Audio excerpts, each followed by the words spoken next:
Subfocus, we're going to look forward to a massive set from you tonight. What have we got in store? What can we look forward to hearing from yourself? Right, well, I've just finished what I think might be my new single, like literally today, just before I came, so I might be playing that. Fantastic, today. That's an exclusive for us here then. Yeah, world exclusive. Amazing.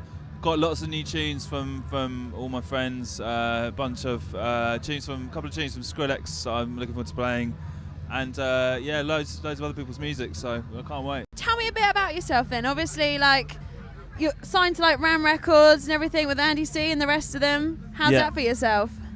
It's good. I like working with those guys. I've recently also started working alongside Mercury as well. So There's another label as well, sort of behind the scenes doing some stuff. I've worked with Andy for absolutely years, and I really rate their taste in music. And I've got a lot of people around me, I think, who I really trust. Also, Chase and Status I work with regularly. Fantastic. In terms of like A&Ring and listening to my music and deciding what to do with it and stuff. So, you know, it's just important to have good people around you, and I think, I rate those people's opinions. So, I mean, obviously, like, when you were signed with Andy C and the rest of them, you got the phone call from the big guy himself, didn't you?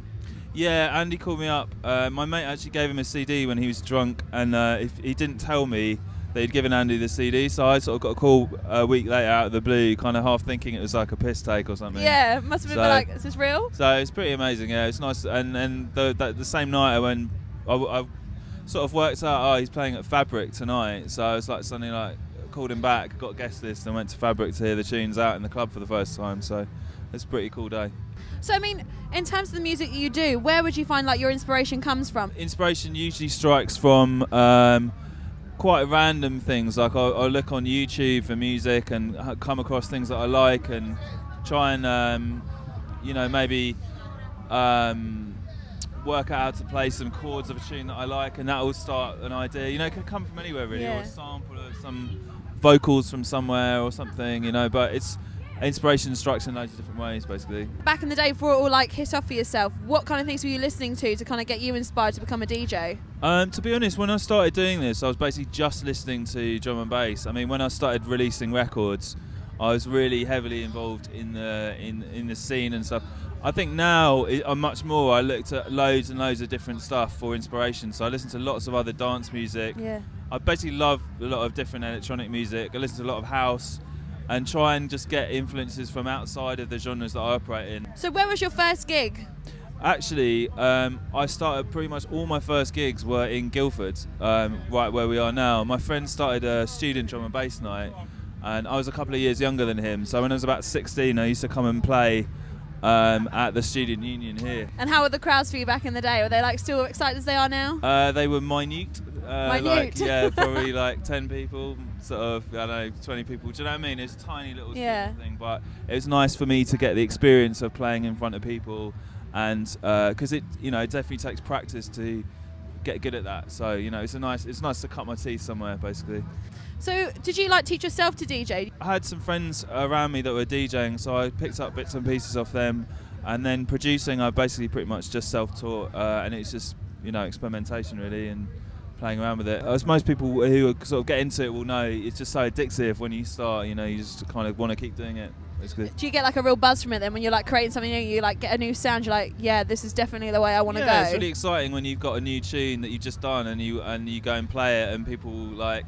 It's quite exciting, because you don't know how it's going to go down as well. Like sometimes it will go down really badly, but like it's the excitement of playing it for the first time, and especially if it works well, is amazing. It's such a buzz. So with the sample that your friend gave to Andy C, what kind of things were you mixing on there?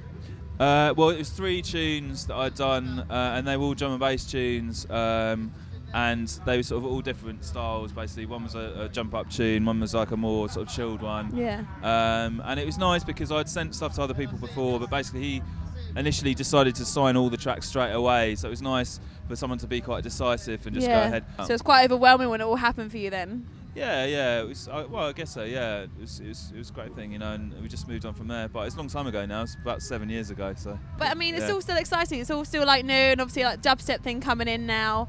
There's obviously like new sounds and new ways of like, bringing music alive, like from drum and bass days. Yeah, the music's changed a lot now, and it's like, it's much, to me, I much prefer it now because I basically get to play a mixture of all my favourite music. Whereas when I used to play, I used to try and play the odd like unknown drum and bass tune in my sets, and it wouldn't work at all. Now, you know, I'll play like a big section of dubstep or some house or whatever, and the crowds are much more open to hearing lots of different music in the same set, which is much better, basically. So going back to your roots almost in a way. Yeah, going back to, I mean, I think it's just nice. People are quite open-minded, I think, with what they listen to now. When I started listening to dance music, people were really tribal. They'd either listen to drum and bass or UK garage, and now everyone just likes everything, which is the way it should be, really. Well, we look forward to hearing your set tonight. Thanks Thank you so much for having a chat with us here for Kane FM. Thank you.